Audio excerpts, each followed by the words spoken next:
തെളിച്ചത്തോടെ എത്തുന്നില്ല. ഒരു വ്യക്തി ഉണർന്നാൽ, ഒരു വ്യക്തി ഉണരുമ്പോൾ, ഒരു വ്യക്തി ഉണർന്നു തെളിഞ്ഞു വരുമ്പോൾ അപ്പോഴാണ് അവിടെ ഒരു സവിശേഷത. വ്യക്തി ഉണരണം. ഇത് വ്യക്തി ഉണരുന്നില്ല. വ്യക്തി ഉണർന്നാൽ മാത്രമേ ജീവിതത്തിൻ്റെ സാധ്യതകൾ ഉണ്ടാകത്തുള്ളൂ. ഏറ്റവും കൂടുതൽ സ്ത്രീകളാണ് മനുഷ്യരെ ടോർച്ചർ ചെയ്യുന്നത്. എന്തുകൊണ്ട് ടോർച്ചേർഡ് ആകുന്നത് പുരുഷന്മാർക്ക് പുരുഷത്വം എന്താണെന്ന് അറിയാത്തതുകൊണ്ടാണ്. പുരുഷത്വം എന്താണെന്ന് അറിയണം. പുരുഷത്വം എന്താണ്? ശരീരത്തിൻ്റെ സ്വാധീനത്തിൽ നിന്ന് അതിജീവിക്കുമ്പോഴാണ് പുരുഷത്വം എന്താണെന്ന് അറിയുന്നത്. പുരുഷത്വം എന്താണെന്ന് അറിയണമെന്നുണ്ടെങ്കിൽ ശരീരത്തിൻ്റെ പ്രകൃതിയുടെ സ്വാധീനത്തിൽ നിന്നും ആകാശമായിട്ടുള്ള ബന്ധത്തിൽ വരണം.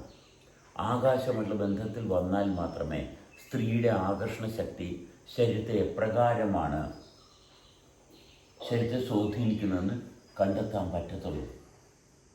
വൃത്തിയായിട്ട് നടക്കുന്ന ഒരു വ്യക്തിക്ക് മാത്രമേ ശരീരത്തിൻ്റെ ഭാഗത്ത് ആകാശമായിട്ടുള്ള ബന്ധത്തിൽ ബോധവാനാകാൻ പറ്റത്തുള്ളൂ. ആകാശമായിട്ടുള്ള ബന്ധത്തിൽ ബോധവാനാകണം. അപ്പോഴാണ് നമ്മുടെ ജന്മത്തിൻ്റെയും ജീവിതത്തിൻ്റെയും സാധ്യതകൾ തെളിഞ്ഞു വരുന്നത്. അല്ലെങ്കിൽ എന്തു പറ്റും?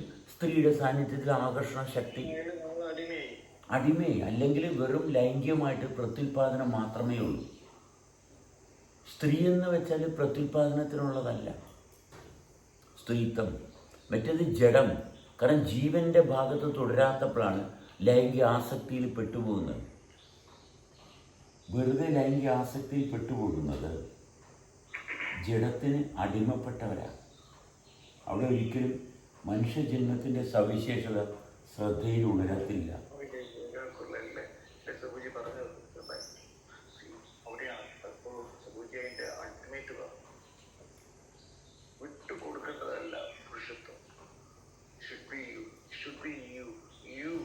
അതവിടെ വിട്ടുകൊടുക്കുകയെന്ന് പറഞ്ഞൊരു ഭാഗം വരുന്നില്ല. പുരുഷത്വം എന്ന് പറയുന്നത് വിട്ടുകൊടുക്കുകയോ എടുക്കുകയോ ചെയ്യുന്നതല്ല, അതവിടെ നിലനിൽക്കുന്നതാണ്. പുരുഷത്വം എന്ന് പറയുന്നത് പ്രപഞ്ചത്തിൻ്റെ ഒരു സത്യമാണ്. പ്രപഞ്ചത്തിൻ്റെ ഒരു സത്യമാണ് പുരുഷത്വം, സ്ത്രീത്വം.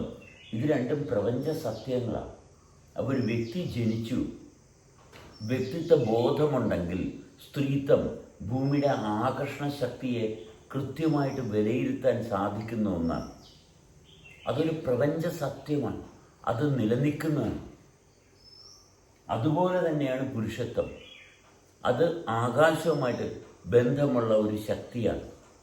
സ്ത്രീത്വം പോലെ തന്നെ. സ്ത്രീത്വം എന്ന് പറയുന്നത് ഒരു വ്യക്തി, ഒരു പെണ്ണ് അല്ല. ശരീരത്തെ വൃത്തിയാക്കി കൊണ്ടുവരുമ്പോൾ നമ്മുടെ ശ്രദ്ധയിൽ ഉണരുന്ന ഒന്നാണ് സ്ത്രീത്വം. ആ സ്ത്രീത്വം ഉണർന്ന് വൃത്തിയാക്കി തുടർന്നാൽ മാത്രം കണ്ടെത്താൻ സാധിക്കുന്ന ഒന്നാണ് പുരുഷത്വം. ജന്മം കൊണ്ട് ആരും പുരുഷനാകുന്നില്ല.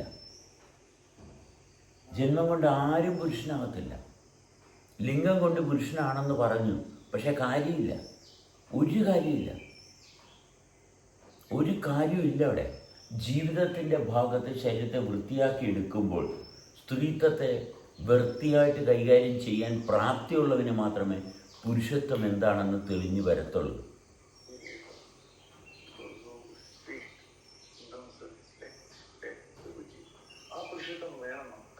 അല്ല, ആ പുരുഷത്വം ഉണ്ടെങ്കിലേ ജീവിതത്തിൻ്റെ തുടർച്ചയുള്ളൂ. അല്ലെങ്കിൽ രോഗം വന്ന് രോഗികളാവും. ഇവിടെ രോഗികളെ കൊണ്ട് നിറഞ്ഞിരിക്കുന്നത് എന്തുകൊണ്ടാണ്? ശരീരം മാത്രമേ ഉള്ളൂ, വെറും ജഡം മാത്രമേ ഉള്ളൂ. ആണും പെണ്ണുമായിട്ട് നടക്കുക. അല്ലാണ്ട് ഇവിടെ സ്ത്രീത്വമോ പുരുഷത്വമോ എന്താണെന്ന് തൊട്ടറിഞ്ഞിട്ടില്ല. എന്താണെന്ന് ഒരിക്കൽ പോലും തൊട്ടറിഞ്ഞിട്ടില്ല.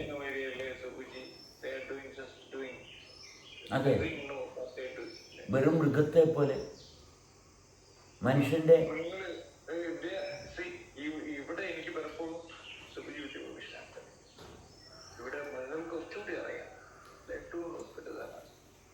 ലക്ഷണം മനുഷ്യൻ്റെ ആണെങ്കിലും ഭാവം മനുഷ്യൻ്റെ അല്ല.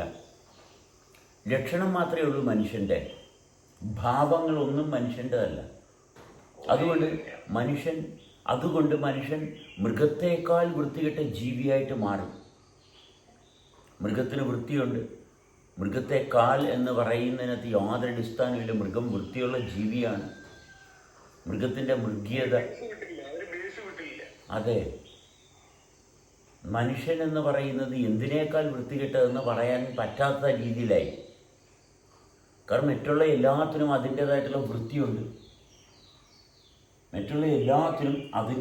വൃത്തിയുണ്ട്. മനുഷ്യന് ഒരു വൃത്തിയും ഇല്ലാണ്ടായി. മനുഷ്യ ലക്ഷണം മാത്രമല്ല, കൈയും കാലും കണ്ണും മൂക്കും നാക്കും ഒക്കെ ഉണ്ട്. പക്ഷേ മനുഷ്യൻ്റെ സ്വഭാവമില്ല.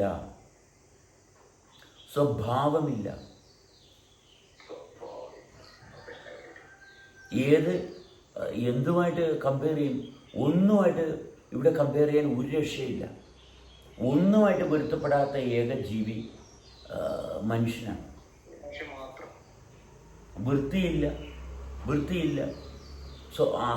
അഹംഭാവമേ ഉള്ളൂ. അഹംബോധമില്ല. അഹംഭാവ. ഇത്രയും വൃത്തികെട്ട ഒരു ജീവി വേറെ ഒന്നുമില്ല. ഭൂമിയെ നശിപ്പിക്കുന്ന, ഭൂമിയുടെ ജീവിക്കുവാനുള്ള സർവ്വസാധ്യതയെ നശിപ്പിക്കും. ഭൂമിയെ നശിപ്പിക്കാൻ മനുഷ്യനെ കൊണ്ട് ഒരു ജീവജാലങ്ങളെ കൊണ്ടും പറ്റത്തില്ല. ഭൂമിയിൽ ജീവിക്കാനുള്ള സൗകര്യങ്ങൾ നശിപ്പിക്കുന്ന ഏക ജീവി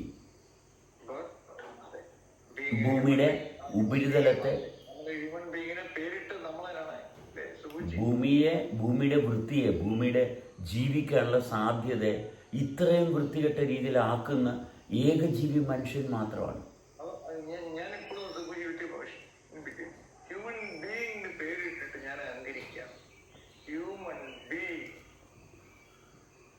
പ്രവൃത്തിയിൽ പരിശോധിച്ചാൽ പ്രവൃത്തിയിലാണ് പരിശോധിക്കേണ്ടത്. എവിടെയാണ് പ്രവൃത്തിയുടെ ആരംഭം? കർമ്മം എവിടെയാണ് ആരംഭിക്കുന്നത്? കർമ്മത്തിൻ്റെ ആരംഭം എവിടെയാണ്? അവിടെയാണ് നമ്മുടെ ബോധം എത്തേണ്ടത്. ശ്രദ്ധ എത്തേണ്ടത് നമ്മുടെ കർമ്മത്തിൻ്റെ ആരംഭത്തിലാണ്. അപ്പം കർമ്മത്തിൻ്റെ ആരംഭത്തിൽ നമുക്ക് എത്താൻ സാധിച്ചാൽ അവിടെയാണ് നമുക്ക് ആശ്വാസം. അവിടെയാണ് നമ്മുടെ സ്വാതന്ത്ര്യം. അവിടെയാണ് നമ്മൾ സ്വതന്ത്രനാകുന്നത്. അപ്പം നമ്മുടെ അറ്റൻഷൻ എവിടെ വേണം? അറ്റൻഷൻ വേണമെന്നുണ്ടെങ്കിൽ എന്ത് വേണം? അതെ. എവിടെയാണ് ടെൻഷൻ വരുന്നത്? നമ്മുടെ ശരീരത്തിൽ എവിടെയാണ് ടെൻഷൻ വരുന്നത്? അതിലാണ് അറ്റൻഷൻ വരേണ്ടത്. അപ്പോൾ ശരീരത്തിൻ്റെ പ്രവർത്തനം, എക്സ്പാൻഷനും കോൺട്രാക്ഷനും, അതിലാണ് നമ്മുടെ അറ്റൻഷൻ വരേണ്ടത്. ശ്രദ്ധ.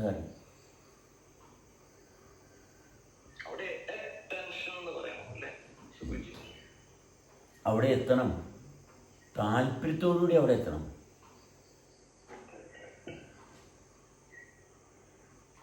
ജീവിക്കണമെന്നുണ്ടെങ്കിൽ ഒരൊറ്റ മാർഗം മാത്രമേ ഉള്ളൂ.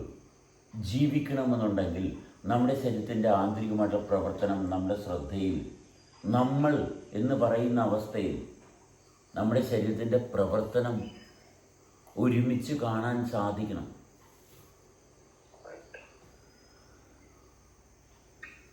എന്നാൽ മാത്രമേ ജീവിക്കാൻ പറ്റത്തുള്ളൂ.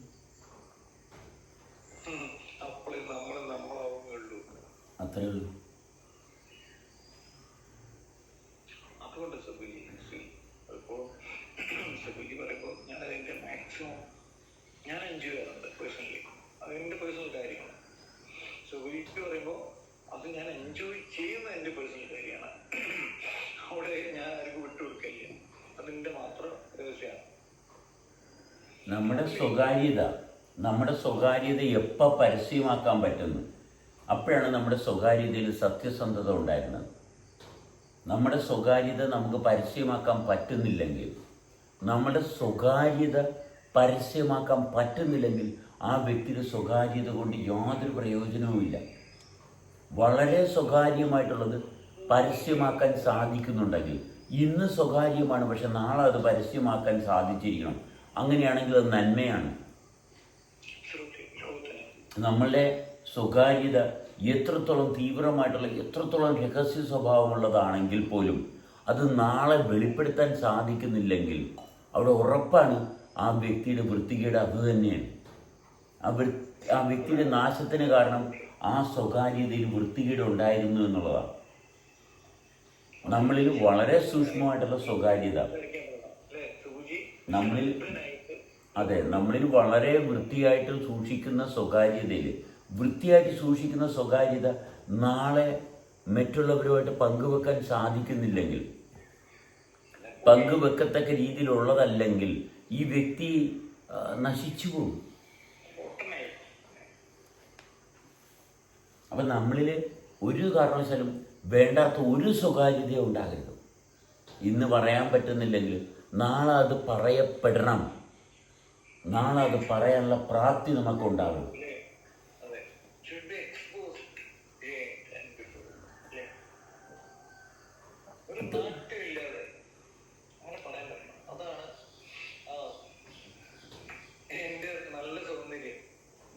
അതെ, കാരണം നമ്മളിൽ പ്രവർത്തിക്കുന്നതാണ് നമ്മളെ നമ്മളാക്കുന്നത്. നമ്മുടെ ആന്തരികമായിട്ടുള്ള സൂക്ഷ്മ ശരീരത്തിൻ്റെ പ്രവർത്തനമാണ് നമ്മളെ നിലക്ക് നിർത്തുന്നത്. സൂക്ഷ്മ ശരീരത്തെ നമുക്ക് നമ്മുടെ ശ്രദ്ധയിൽ കൊണ്ടുവരാൻ സാധിച്ചിട്ടില്ലെങ്കിൽ നമ്മൾ ജീവിക്കുന്നില്ല. If you cannot bring attention to the subtle aspects of oneself, if you can never bring the subtle aspects of oneself, you are never going to survive in this given space. Today's secret should be tomorrow's exposure. Today's your personal secret. You should be capable of expanding and exposing your inner secrets into the public. If you cannot expose the inner secrets of yourself to the public, you never are going to survive your life wonderfully. There should never be any secrets.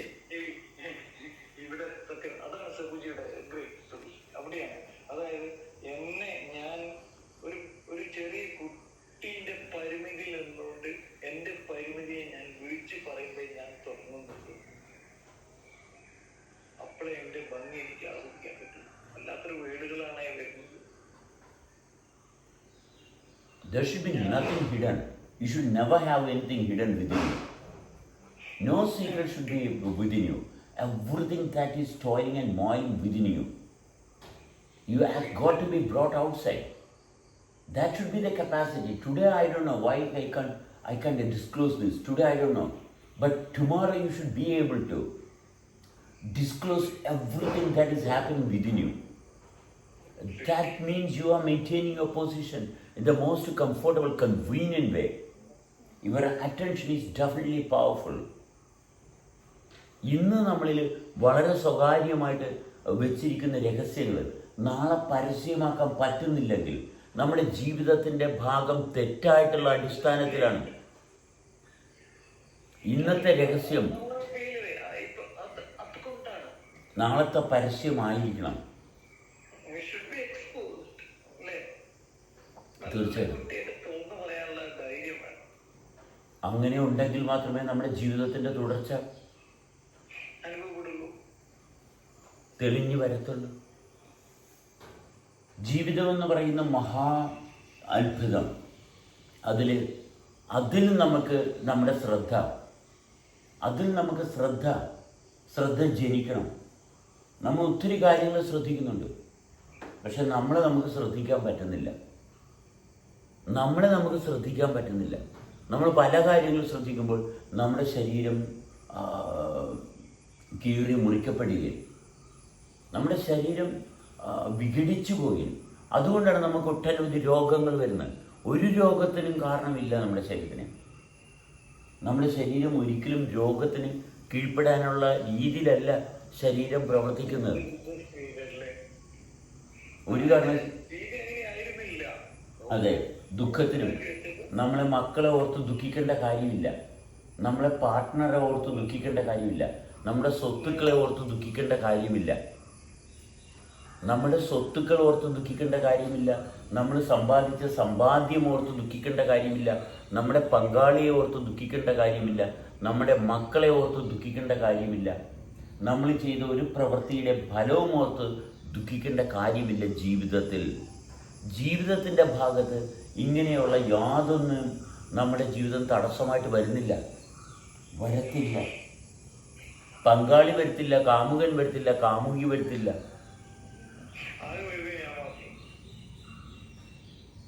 വളരെ മനോഹരമായിട്ട് പ്രവർത്തിച്ച് തുടർന്നുകൊണ്ടിരിക്കുന്ന മഹത്വമാണ് ജന്മവും ജീവിതവും. അപ്പം നമുക്ക് വിദ്യാഭ്യാസം അനിവാര്യമായിട്ടുള്ള ഒന്നാണ്. വിദ്യാഭ്യാസം ഉണ്ടായിരിക്കണം. വിദ്യാഭ്യാസം എന്ന് പറയുന്നത് കുറുങ്ങനെയും വിലങ്ങിനെയും നമ്മളിൽ സഞ്ചരിക്കുന്ന വേണ്ടാത്തതിനെ വ്യക്തമായിട്ട് വേർതിരിച്ച് മാറ്റാനുള്ള പ്രാപ്തിയാണ് വിദ്യാഭ്യാസം. നമ്മളിൽ കുറുങ്ങും വിലങ്ങും നടക്കുന്ന ശരീരത്തിൻ്റെ ആന്തരികമായിട്ടുള്ള വ്യവസ്ഥയിൽ സഞ്ചരിക്കുന്ന അപ്രസക്തമായിട്ടുള്ള കാര്യങ്ങളെ എടുത്തു കളയാൻ, വേർതിരിച്ച് കളയാനുള്ള പ്രാപ്തിയാണ് വിദ്യാഭ്യാസത്തിൽ നമ്മൾ നേടേണ്ടത്. വിദ്യാർത്ഥി എന്ന് പറയുമ്പോൾ നമ്മളെ വൃത്തിയായിട്ട് നിലനിർത്താനുള്ള പ്രാപ്തിയാണ് വിദ്യാർത്ഥിയുടെ ലക്ഷണം. ഒരു വ്യക്തിക്ക് ആ വ്യക്തിയായിട്ട് നിലനിൽക്കാൻ സാധിക്കുന്നില്ലെങ്കിൽ മറ്റുള്ളവരെ നിലക്ക് നിർത്താൻ ശ്രമിക്കുന്നതല്ല വിദ്യാഭ്യാസം കൊണ്ട്. മറ്റുള്ളവരെ നിലക്ക് നിർത്തിക്കൊണ്ടല്ല ജീവിതത്തിൻ്റെ മുന്നേറ്റം. നമ്മളെ നിലനിൽക്ക് നിർത്താൻ സാധിക്കുന്നിടത്താണ് നമ്മുടെ വിദ്യാഭ്യാസം പ്രായോഗികമായിട്ട്. അതെ, നമ്മളെ നിലക്ക് നിർത്താൻ സാധിക്കുന്നില്ലെങ്കിൽ നമ്മൾക്ക് വിദ്യാഭ്യാസം കൊണ്ട് എന്ത് പ്രയോജനം? മറ്റുള്ളവരെ നിയന്ത്രിക്കുന്നതല്ല വിദ്യാഭ്യാസം. നമ്മളെ നിയന്ത്രിക്കാൻ സാധിക്കുന്നതാണ് വിദ്യാഭ്യാസം. നമ്മളെ എന്തുകൊണ്ട് നിയന്ത്രിക്കണം? നമ്മളെ ജീവൻ കൊണ്ട് നിയന്ത്രിക്കണം. നമ്മളെ എന്തുകൊണ്ട് നിയന്ത്രിക്കണം? ജീവൻ കൊണ്ട് നിയന്ത്രിക്കണം. മറ്റൊന്നും കൊണ്ടല്ല നിയന്ത്രിക്കേണ്ടത്. നമ്മളുടെ ബുദ്ധി കൊണ്ടോ നമ്മുടെ ആഗ്രഹങ്ങൾ കൊണ്ടോ അല്ല നമ്മളെ നിയന്ത്രിക്കേണ്ടത്. നമ്മളാക്കുന്ന ശക്തി കൊണ്ട് നമ്മളെ നിയന്ത്രിക്കാൻ സാധിക്കണം. അവിടെയാണ് ജീവിതത്തിൻ്റെ സാധ്യതകൾ തെളിഞ്ഞു വരുന്നത്. തീർച്ചയായിട്ടും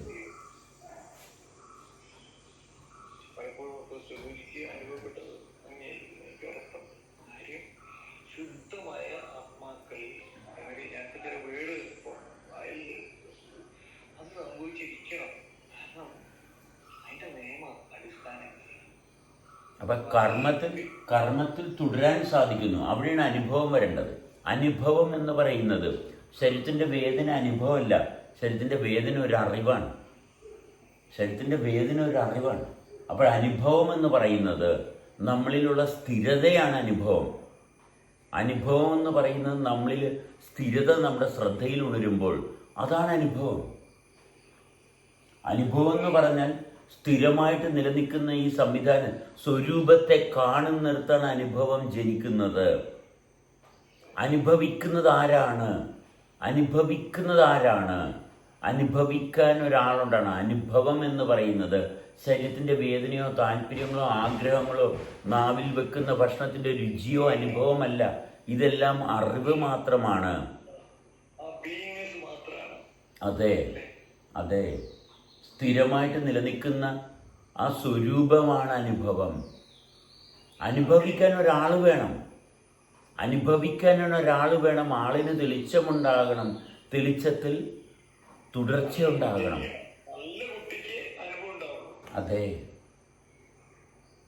വേദന അനുഭവമല്ല, വേദന ഒരു അറിവാണ്. മാറ്റത്തിൽ തടസ്സം സംഭവിച്ചതിൻ്റെ സൂചനയാണ് വേദന. മാറ്റത്തിൽ തടസ്സം സൃഷ്ടിക്കപ്പെട്ടു. So pain is only an information. Pain is not an experience. Pain is just an information. Yeah, the system is informing you the change is not happening accordingly. So when you feel pain, agony, emotional stress, all these are an indication that the happening is not perfectly happening accordingly. So one should give attention to retrace and realign your position back into the order. So every pain, emotional pain or dream pain, whatever pain it might be, all pains are an indication that you are not remaining stable within your position. So retrace, come back in your position, realign your position. Your capabilities only while you are in your position. When you move away from your position, sense organs will work differently. It will never ever perfectly perform. നമ്മുടെ പൊസിഷനിൽ നിന്ന് മാറിക്കഴിഞ്ഞാൽ നമ്മുടെ ഇന്ദ്രിയങ്ങൾ ഒരിക്കലും അതിൻ്റെ തനിമയിൽ പ്രവർത്തിക്കത്തില്ല. അത് അസ്വാഭാവികത കാണിക്കാൻ തുടങ്ങും.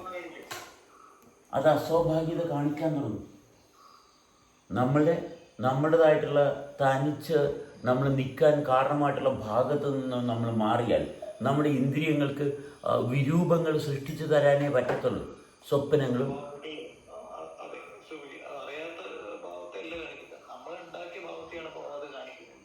നമ്മുടെ ഹൃദയത്തിൻ്റെ സ്പന്ദനത്തിൻ്റെ താളത്തിൽ നിൽക്കുമ്പോൾ മാത്രമേ നമ്മൾ നമ്മുടെ യഥാർത്ഥമായിട്ടുള്ള സ്ഥാനത്ത് എത്തത്തുള്ളൂ. നമ്മുടെ ഹൃദയത്തിൻ്റെ സ്പന്ദനത്തിൻ്റെ താളത്തിൽ എത്തുമ്പോൾ മാത്രമാണ് നമ്മുടെ ജീവിതത്തിൻ്റെ സാധ്യത തെളിഞ്ഞു കാണാൻ തുടങ്ങുന്നത്.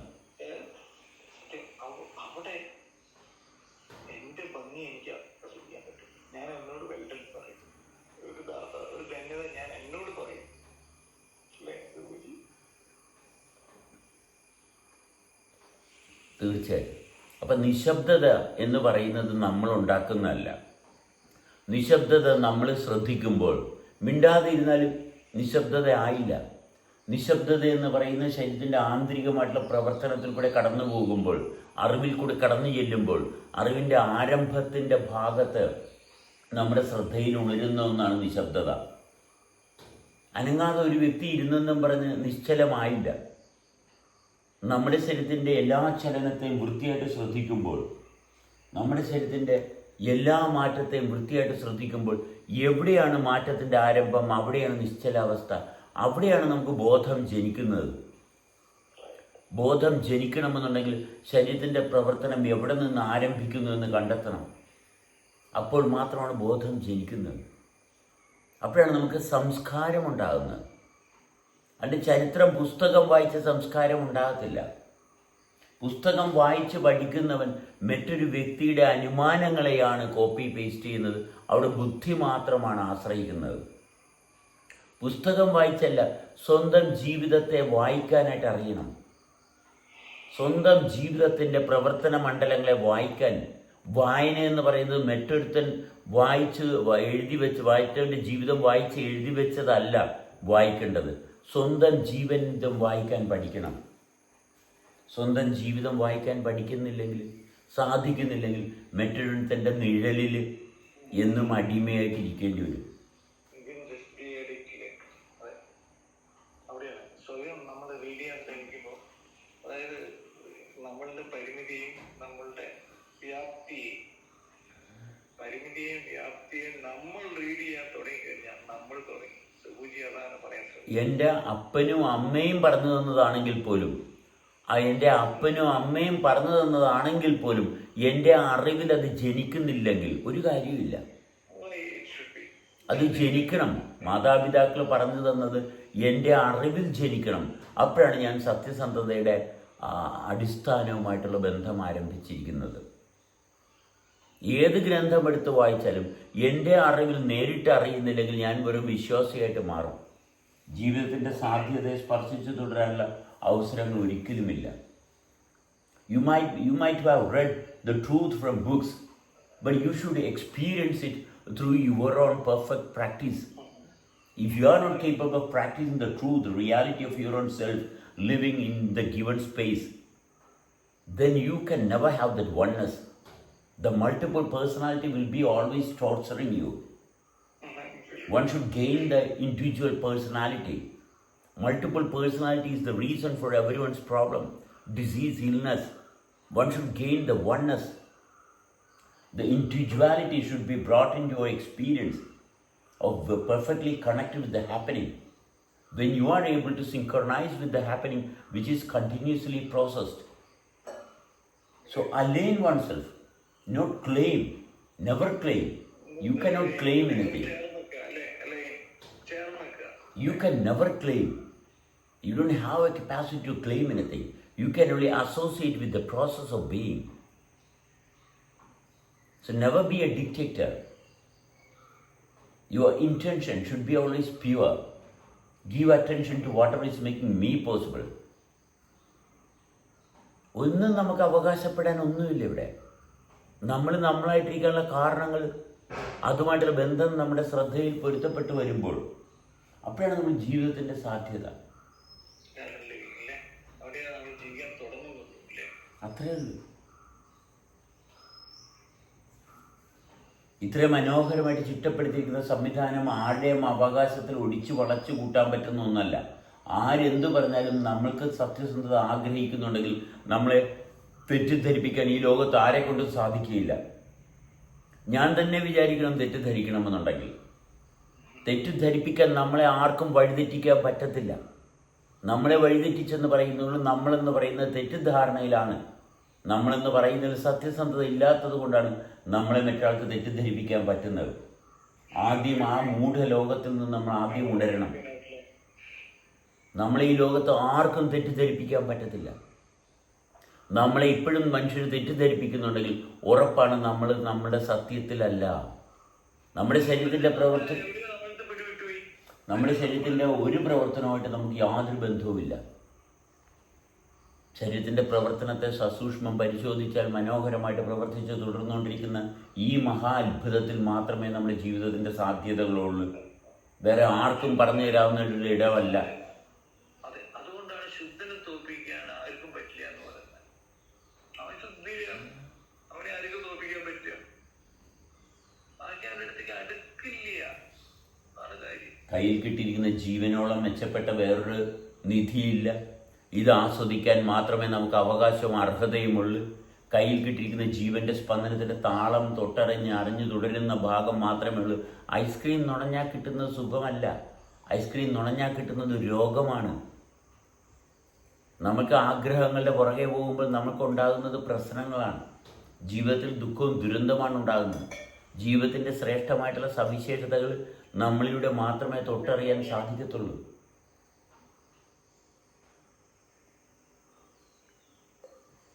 വളരെ വളരെ സിമ്പിളാണ്. പ്രായപൂർത്തി എന്ന് പറയുന്നത് എന്താണ്? കാലത്തിൻ്റെ നിയന്ത്രണത്തിൽ നിന്ന് വിട്ടു എൻ്റെ സ്വന്തം തെളിച്ചത്തിലേ ഇനി പോകത്തുള്ളൂ. അപ്പം മറ്റുള്ളവരെ ആരെയും ആശ്രയിച്ചിട്ട് കാര്യമില്ല.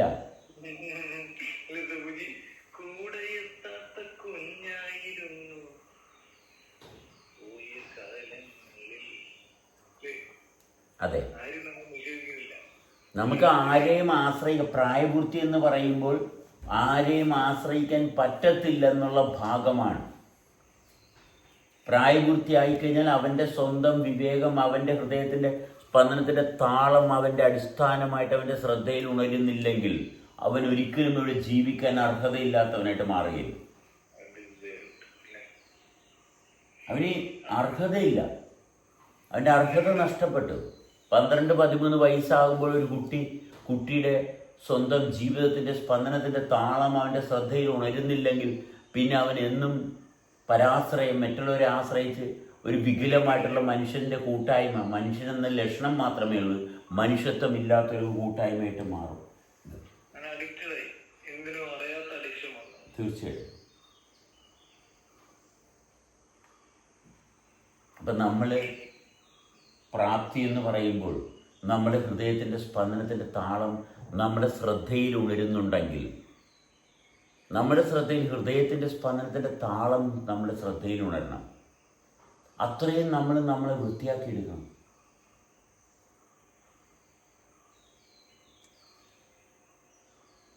പ്രായപൂർത്തിയായെന്ന് പറയുമ്പോൾ കാലത്തിൻ്റെ ഭാഗത്ത് കഴിഞ്ഞു. അപ്പം ചുറ്റുപാടും കാണുന്ന അവസ്ഥയെ ആശ്രയിക്കുന്നതിന് പകരം ആകാശത്തെ ആശ്രയിക്കുന്നവനാണ് പ്രായപൂർത്തിയായവൻ. പ്രായപൂർത്തിയായവൻ. ഭൗതിക തലത്തിലുള്ളതിനെ ഉപയോഗിക്കുകയാണ് ചെയ്യുന്നത്. ഭൗതിക ഭക്ഷണത്തെ നമ്മൾ ഉപയോഗിക്കുകയാണ് ചെയ്യുന്നത്, ആശ്രയിക്കുകയല്ല ചെയ്യുന്നത്. ഭക്ഷണവും വെള്ളവും ശ്വാസവും എല്ലാം ഉപയോഗത്തിലാണ്. ആശ്രയിക്കുന്നത് ആകാശത്തെയാണ്, ശൂന്യതയാണ്. ബാക്കിയുള്ളതെല്ലാം ഉപയോഗത്തിലാണ്.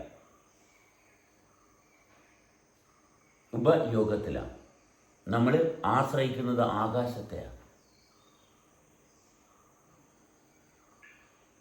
അതിനോട് എനിക്ക് യോജിപ്പില്ല. നമ്മൾ ആശ്രയിക്കുന്ന ആകാശത്തിന് എങ്ങനെയാകാൻ പറ്റും? എങ്ങനെ ആകാശത്തിന് എന്ത് പറയാൻ പറ്റും? ആകാശത്ത് നമ്മൾ ബോധത്തിലാണ് നമ്മൾ തെളിയുന്നത്. ആരുടെ യോജിപ്പ് ഇവിടെ ചോദിച്ചില്ല സാമേ. ഷാമിൻ്റെ ആ യോജിപ്പിൻ്റെ അംഗീകാരം ഇവിടെ ആവശ്യമില്ല. ഷാമിൻ്റെ യോജിപ്പിനനുസരിച്ചല്ല ഷാമിനെ പറയണമെങ്കിൽ ഷാമിൻ്റെ തെളിച്ചം പറയാം. സാമെ അഭിപ്രായമൊന്നും ചോദിച്ചില്ല സാമേ. ഷാമിൻ്റെ അഭിപ്രായം ഇവിടെ ആരും ചോദിച്ചില്ല. അല്ല, ഞാൻ ആരാണെന്നുള്ള കാര്യം തിരക്കണ്ട. സാമിന് അഭിപ്രായമൊന്നും പറയണ്ട. സാമിന് പറയാനുള്ള കാര്യങ്ങൾ പറയുക. അതുകൊണ്ട് ഇവിടെ ആരും യോജിപ്പിനും വിയോജിപ്പിനും വോട്ടിട്ട് ഇല്ല, ആവശ്യമില്ല സാമിന്. സാമിൻ്റെ ചോദ്യോത്തരവൊന്നും ഇല്ല ഇവിടെ. ഇവിടെ ആരെയും ചോദിക്കേണ്ട കാര്യമൊന്നുമില്ല. സാമിന് പറയാനുള്ളത് പറയാം. യോജിപ്പും വിയോജിപ്പൊന്നും വേണ്ട. ഇവിടെ ഗ്രൂപ്പൊന്നും ഉണ്ടാക്കുന്നില്ല. ഒരു മിനിറ്റും തരുന്നില്ല. ഇവിടെ ഗ്രൂപ്പ് ഉണ്ടാക്കുന്നില്ല മാഷെ. യോജിപ്പുള്ള ആൾക്കാർ യോജിപ്പില്ലാത്ത 2 ഗ്രൂപ്പ് ഉണ്ടാക്കുന്നില്ല. ഓരോരുത്തരും അവരുടെ സത്യസന്ധത ഇരിക്കാൻ പറ്റുമെങ്കിൽ ഇരുന്നോ, ഇല്ലെങ്കിൽ ഇറങ്ങിപ്പോ. പോയി പണി നോക്ക് മാഷെ. ഇല്ല, പോയി പണി നോക്ക് മാഷെ. പോയി പണി നോക്ക്. ഇല്ല, പറയാൻ പറ്റത്തില്ല. ഇല്ല, അത്രേ ഉള്ളൂ. ഇവിടെ ആരും യോജിപ്പ് ഗ്രൂപ്പുകൾ ഉണ്ടാക്കി മനുഷ്യർ തമ്മിൽ തല്ലിക്കൊണ്ടിരിക്കുക. അവനെ സത്യസന്ധത നിൽക്കാൻ താല്പര്യമുണ്ടെങ്കിൽ നിന്നാൽ മതി. മനസ്സിലായി? ഗ്രൂപ്പുകൾ ഉണ്ടാക്കി ശരിയും തെറ്റോ. ഇയാൾ പറഞ്ഞത് ശരിയാണ്. അങ്ങനെ 10 പേരുടെ ഒരു ഗ്രൂപ്പ്, അപ്പുറത്ത് 20 പേരുടെ ഗ്രൂപ്പ്. ഈ ഗ്രൂപ്പുകൾ തമ്മിൽ തല്ലുകയും. അവനവൻ്റെ ശരിയിൽ അങ്ങനെ നിന്നാൽ മതി. എൻ്റെ ശരിയും നിൻ്റെ ശരിയും കൂടി കൂട്ടി വെച്ചിട്ട് ഗ്രൂപ്പുകൾ ഉണ്ടാക്കി തമ്മിൽ തല്ലുന്ന ലോകമാണ്. ഓരോരുത്തർക്കും അവരുടെ ശരി പറഞ്ഞാൽ മതി. ഇയാൾ പറഞ്ഞ ശരിയാണ്, ഇയാളെ കൈയടിച്ച് പാസ്സാക്കുക. ആവശ്യമില്ല. ഈ വൃത്തികെട്ട സമ്പ്രദായം നമ്മൾ നിർത്തി. മനസ്സിലായി? ആരും ഇവിടെ ഇങ്ങോട്ട് റീത്ത് വെക്കാൻ വരണ്ട, മാലയിട്ട് തരണ്ട. സെബു വലിയ മനുഷ്യനാണ്, വേണ്ട. സെബുവിൽ ഒരു നന്മയുമില്ല. സെബു ജീവിക്കുന്നു, എല്ലാവരും ജീവിക്കുന്ന പോലെ ഞാനും ജീവിക്കുന്നു, അത്രയേ ഉള്ളൂ. അതുകൊണ്ട് ആരും ഇവിടെ നമുക്ക് അംഗീകാരമൊന്നും തരണ്ട. ഓരോ വ്യക്തിയും അവനവൻ്റെ പ്രാപ്തിയിൽ, ഓരോ വ്യക്തിയും അവൻ്റെ പ്രാപ്തിയെ സ്പർശിച്ച് തൊട്ടറിഞ്ഞ് ജീവിക്കുക. അതുകൊണ്ട് 10 പേര് വട്ടം വളഞ്ഞു നിന്നുകൊണ്ട് ഇയാൾ പറഞ്ഞത് ശരിയാണ്, അടുത്ത 10 പേര് വെച്ചപ്പോൾ ഇയാൾ പറഞ്ഞത് തെറ്റാണ്, ഇങ്ങനെ വിലയിരുത്തുന്ന കുറേ ശവശരീരങ്ങൾ വിലയിരുത്താൻ നടക്കുന്ന ഇയാൾ പറഞ്ഞത് ശരിയാണ്, മറ്റാൾ പറഞ്ഞത് ശരിയല്ല. അതിൻ്റെ ആവശ്യമില്ല. ഓരോരുത്തർക്കും അവരവരുടെ ജീവിതത്തിൻ്റെ ഭാഗം പറയാനുള്ളത് പറയാം. അവരവരിൽ കണ്ടെത്തിയ ആ ജീവൻ്റെ മഹത്വം ഷെയർ ചെയ്യാം. അതിനപ്പുറത്തോട്ട് നമ്മളൊന്നും ചെയ്യുന്നില്ല. അവനവൻ്റെ വൃത്തിയിൽ നിൽക്കാനുള്ള സ്വാതന്ത്ര്യമുണ്ട്. അതാരും വന്ന് ശല്യപ്പെടുത്തത്തില്ല. മറ്റുള്ളവരോട് ചോദിക്കണ്ട, എൻ്റെത് വൃത്തിയാണോ ഇല്ലെന്ന് തൊട്ടറിയണം. ഞാൻ ശരിയാണോ ഇല്ലെന്ന് തന്നെത്താൻ അറിയണം. തന്നെത്താൻ അറിയാൻ സാധിക്കുന്നില്ലെങ്കിൽ പ്രായപൂർത്തി എന്ന് പറയുന്നതിൽ എന്ത് അർത്ഥമിരിക്കുന്നു?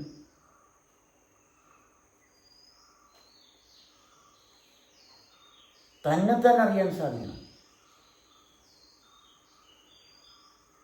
ഇവിടെ ഒരാൾ മറ്റൊരാൾ ചെയ്യുന്ന പ്രവൃത്തി ശരിയാണെന്ന് ശരിയല്ലെന്നും പറയാൻ ഗ്രൂപ്പുകൾ ഉണ്ടായിക്കൊണ്ടിരിക്കുക. അവനവനറിയത്തില്ലേ അവനവൻ്റെ ശരി എന്താണെന്ന് തെറ്റെന്താണ്? അങ്ങനെ അറിയാൻ സാധിക്കുന്നില്ലെങ്കിൽ ജീവിക്കാനുള്ള അർഹതയില്ല. അവനവൻ്റെ ശരി എന്താണെന്ന് വ്യക്തമായിട്ട് വിലയിരുത്താനുള്ള പ്രാപ്തി ഇല്ലെങ്കിൽ ജീവിക്കാനുള്ള അർഹതയില്ല. കുട്ടികളെ നമ്മൾ കെയർ ചെയ്യും. കൊച്ചു കുട്ടികളെ കെയർ ചെയ്യും. നമ്മൾ കെയർ ചെയ്യണം. കുട്ടികളെ എല്ലാവരും കെയർ ചെയ്യണം.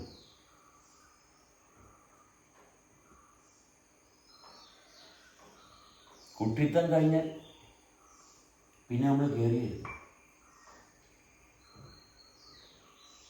പിന്നെ സ്വന്തമായിട്ട് കെയർ ചെയ്യാൻ അറിയാൻ പാടില്ലാതെ കെയർ ചെയ്യാൻ പറ്റാത്തതുകൊണ്ട് മദ്യവും മയക്കുമരുന്നും ഈ പറയുന്ന പരദൂഷണവും പറഞ്ഞു നടക്കുന്നത്.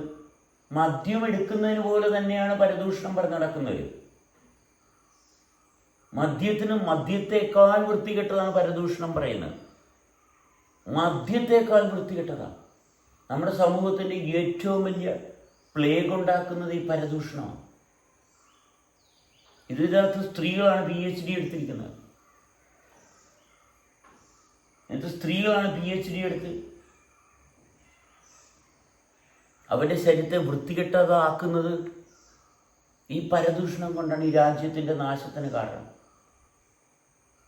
എവിടെ അനർത്ഥങ്ങളുണ്ടോ പരദൂഷണമാണ് അതിൻ്റെ അടിസ്ഥാനം. അല്ലാണ്ട് മയക്കുമരുന്നും കാര്യങ്ങളൊക്കെ ഈ പരദൂഷണത്തിൻ്റെ ഭാഗത്തു നിന്ന് ശരീരം വൃത്തികെട്ടതായപ്പോൾ, പരസ്പരമുള്ള ബന്ധം വികലമായപ്പോൾ, വേറെ ഗത്യന്തരമില്ലാണ്ട് വന്നപ്പോൾ മദ്യവും മയക്കുമരുന്നും സ്ത്രീയെപ്പോലും അവഹേളിക്കാൻ തുടങ്ങി. സ്ത്രീ തന്നെ ഉണ്ടാക്കി വെച്ച ഈ പരദൂഷണത്തിൽ നിന്ന് സ്ത്രീയെ ബലാത്സംഗം ചെയ്യാനും സ്ത്രീയെ അപമാനിക്കാനും തുടങ്ങി. സ്ത്രീയുടെ പരദൂഷണം കാരണം എവിടെ ആര്, സ്ത്രീ എന്നല്ല ആര് പരദൂഷണം പറഞ്ഞു നടക്കുന്നു. ഇന്ന് സ്ത്രീകൾ മാത്രമല്ല പുരുഷന്മാരും പരദൂഷണം പറയുന്ന കാര്യത്തിൽ സ്ത്രീകളെ കവച്ചു വെക്കുന്ന രീതിയിലാണ് പുരുഷന്മാർ.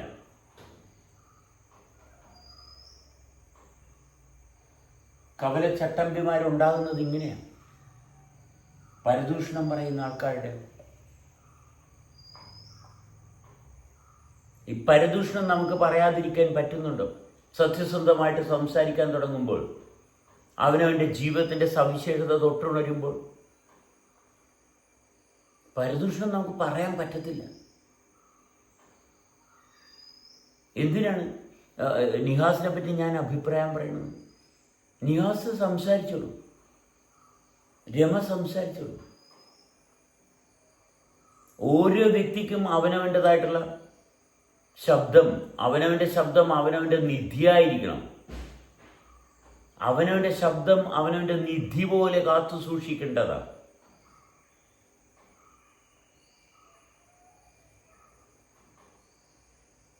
സ്വന്തം ശബ്ദത്തെ നിന്ദിക്കുകയും മറ്റുള്ളവരുടെ ശബ്ദത്തെ ആരാധിക്കുകയും ചെയ്യുന്ന ഗതികെട്ട കാലഘട്ടത്തിലാണ്. സ്വന്തം ശബ്ദത്തിലായിരിക്കണം ആരാധന ഉണ്ടാകേണ്ടത്. കാരണം ശബ്ദം നമ്മുടെ ശരീരത്തിൻ്റെ വളരെ സൂക്ഷ്മമായിട്ടുള്ള പ്രവർത്തനത്തിൻ്റെ അനന്തര ഫലമാണ്. ആ ശബ്ദത്തെ നമുക്ക് ഭവ്യതയോടുകൂടി ബഹുമാനത്തോടുകൂടി കൊണ്ടുനടക്കാൻ പറ്റുന്നില്ലെങ്കിൽ ആ ശബ്ദം ഉപയോഗിച്ചാണ് പരദൂഷണം പറയുന്നത്. മറ്റുള്ളവരെ പറ്റി എന്തെങ്കിലും വൃത്തികെട്ടത് പറയുന്നത്. മറ്റുള്ളവരെ പറ്റി പറയാനുള്ളതല്ല നമ്മുടെ ശബ്ദം. നമ്മുടെ ശബ്ദം എപ്പോഴും ജീവന്റെ സാന്നിധ്യത്തെ ഉണർത്തുന്നതായിരിക്കണം. നമ്മുടെ ശബ്ദം എന്നും ജീവന്റെ സ്പന്ദനത്തിന്റെ താളമായിരിക്കണം. അങ്ങനെ ശബ്ദിക്കത്ത വിധത്തിലായിരിക്കണം നിങ്ങളുടെ തെളിച്ചം. ഓരോ വ്യക്തിയുടെയും തെളിച്ചം, തിരിച്ചറിവ് അപ്രകാരമാകണം. ഇത് സാധ്യമാണ്. ഓരോ നിമിഷവും വിലപ്പെട്ടതാണ്. ഓരോ നിമിഷവും വിലപ്പെട്ടതാണ്. ഹൃദയത്തിൻ്റെ സ്പന്ദനത്തിൻ്റെ താളം ആയിരിക്കണം നമ്മുടെ സ്വഭാവം. ഹൃദയത്തിൻ്റെ സ്പന്ദനത്തിൻ്റെ താളമായിരിക്കണം നമ്മുടെ തെളിച്ചം. അവിടെ ഒരു കാരണവശാലും രോഗം എന്ന് പറയുന്ന ഒരവസ്ഥ നമ്മളെ സ്പർശിക്കത്തില്ല. രോഗിയാകണമെന്നുണ്ടെങ്കിൽ നമ്മൾ സ്ഥാനം കൊടുക്കാതിരിക്കണം. സ്വസ്ഥമായിട്ട് ജീവിക്കുക എന്ന് പറയുന്നത് അസാധ്യമായിട്ടുള്ള കാര്യമൊന്നുമല്ല. ശ്രദ്ധിക്കുമ്പോൾ നമ്മുടെ വൃത്തിയിൽ ശരീരമാകാനുള്ള കാരണത്തെ നമ്മുടെ ശ്രദ്ധയിൽ ഉണർത്തുമ്പോൾ ആണ് നമ്മൾ ഞാൻ എന്ന് പറയാനുള്ള അർഹതയുള്ളത്. അപ്പോഴാണ് ഈശ്വരനുമായിട്ടുള്ള ബന്ധത്തിന് പ്രാപ്തനാകുന്നത്. ഈശ്വര വിശ്വാസമല്ല, ഈശ്വര അനുഭവമാണ് വേണ്ടത്.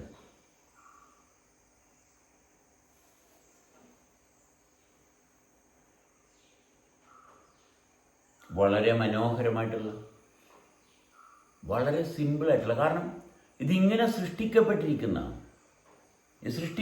പ്രവർത്തിച്ചുകൊണ്ടിരിക്കുന്ന is the most simplest thing, because this is how it is functioning. The process, focus into the process of yourself. What do you see? What do you see? As you look into your own self, what do you see? Do you have anything to look into? That is where your entertainment should start. Your entertainment should start within yourself, never outside yourself. As you focus within, you could see the process which is making one possible. The oneness. The oneness is the capacity to maintain life, reach. Only when your attention is raised to that capability, where you can feel the happening, then the entertainment is round the clock. Then only you will know that individuality is the most surprising beauty of living. Individuality is the most capable capacity to sustain within that space, not accumulating, not wanting to have something or someone, not to have anything, just being in that state, connected with that process. The process is definite. The process can never be contaminated. The process which is making us possible is always working steadily and surely.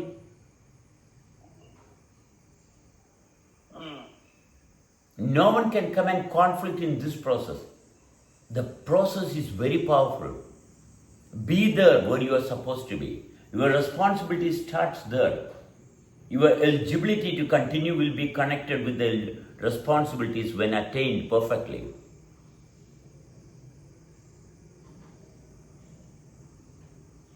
വളരെ മനോഹരമായിട്ട് ചിട്ടപ്പെടുത്തിയിരിക്കുന്ന, വളരെ മനോഹരമായിട്ട് നിരന്തരമായിട്ട് പ്രവർത്തിച്ചുകൊണ്ടിരിക്കുന്ന പ്രവർത്തന മണ്ഡലങ്ങളാണ്. ആ പ്രവർത്തനത്തിന് അടിസ്ഥാനമുണ്ട്.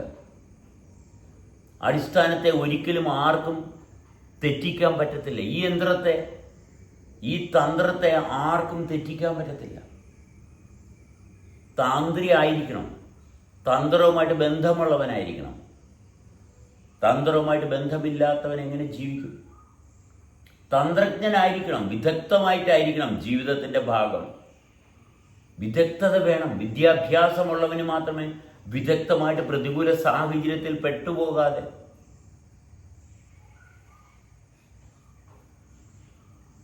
എവിടെയാണ് നമുക്ക് പരദൂഷണം പറയാനായിട്ടുള്ള അവസരം വരുന്നത്? ഇത്രയും മനോഹരമായിട്ടുള്ള തന്ത്രവുമായിട്ടുള്ള ബന്ധമില്ലാത്തപ്പോൾ ശരീരം ചീഞ്ഞു നാറാൻ തുടങ്ങുന്നതിൻ്റെ ലക്ഷണമാണ് പരദൂഷണം. ഒരു മിനിറ്റ്.